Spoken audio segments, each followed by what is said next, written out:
তোমাদের সবাইকে স্বাগত। আজকে আমি তোমাদের সাথে একটা ঝিঙের একটা রেসিপি শেয়ার করে নেব, সেটা হলো ঝিঙে বাটা। চলো দেখতে থাকো কিভাবে এই ঝিঙে বাটা রেসিপিটা বানাই। দেখো, সবার প্রথমে আমি ঝিঙেগুলোকে এইভাবে ডুমো ডুমো করে কেটে ভালো করে জল দিয়ে ধুয়ে রেখে দিয়েছি। আর এখানে দেখো আমি একটু বেশি পরিমাণেই একটু রসুন নিয়ে নিয়েছি, আর নিয়ে নিয়েছি একটা শুকনো লঙ্কা। দেখো আমার কড়াই গরম হয়ে গেছে, এবার আমি দিয়ে দিচ্ছি এতে কালো জিরে, রসুন আর একটা শুকনো লঙ্কা। এটাকে আমি ভালো করে শুকনো কড়াইতে খানিকটা নাড়িয়ে দেব। রসুন, শুকনো লঙ্কা, কালো জিরেটা আমার শুকনো খোলায় ভাজা হালকা হয়ে গেছে। এবার এটাকে আমি খানিকক্ষণের জন্য নামিয়ে ঠান্ডা করে বাটবো।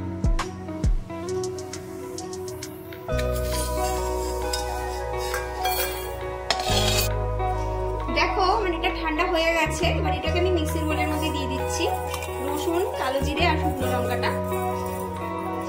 আর এর মধ্যে আমি দিয়ে দেব ওই ডুমো করে কেটে রাখা ঝিঙে দিয়ে আমি একটা মিহি পেস্ট বানিয়ে নেব। দেখো ঝিঙেটা আমার বাটা হয়ে গেছে। আমরা কিন্তু বেশি মিক্সিতে ঘোরাবো না, একটু ঘুরিয়ে বন্ধ করে দিতে হবে, না হলে কিন্তু একদম জল জল হয়ে যাবে।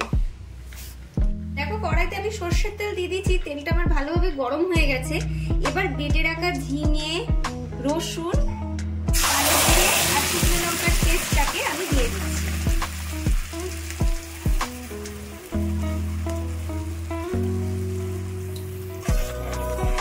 এবার এটাকে ভালো করে আমি নাড়িয়ে নেব যতক্ষণ না এর থেকে জলটা শুকনো হচ্ছে। গ্যাসের ফ্লেমটাকে অবশ্যই এখানে হাইতে দিতে হবে, তাহলে তাড়াতাড়ি জলটা।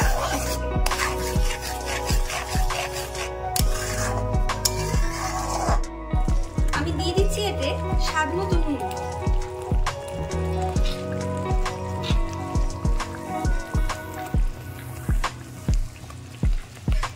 আর দিয়ে দেবো হলুদের গুঁড়ো।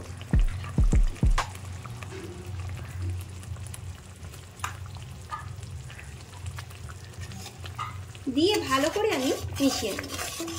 এবারে দিয়ে দিচ্ছি একটু পরিমাণ মতন মিষ্টি দিয়ে ভালো করে আমি নাড়িয়ে যাব ততক্ষণ অবধি যতক্ষণ না এটা থেকে জলটা শুকনো হয়ে গিয়ে বেশ শুকনো শুকনো মতন হয়ে যাচ্ছে।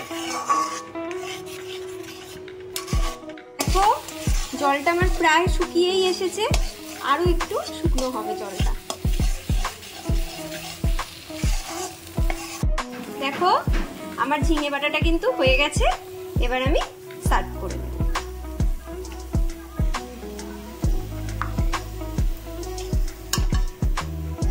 এটা কিন্তু গরম গরম ভাতের সাথে কিন্তু বেশ দারুণ লাগে। আর যখন তোমরা ঝিঙেটা নেবে একটু কোয়ান্টিটিতে বেশি নেবে, কারণ হচ্ছে এটা কিন্তু বাটার পর আর এরকম ভেজে নেওয়ার পর একদমই কিন্তু অল্প হয়ে যায়, তাই একটু মানে ঝিঙের পরিমাণটা তোমরা একটু বেশি নেবে।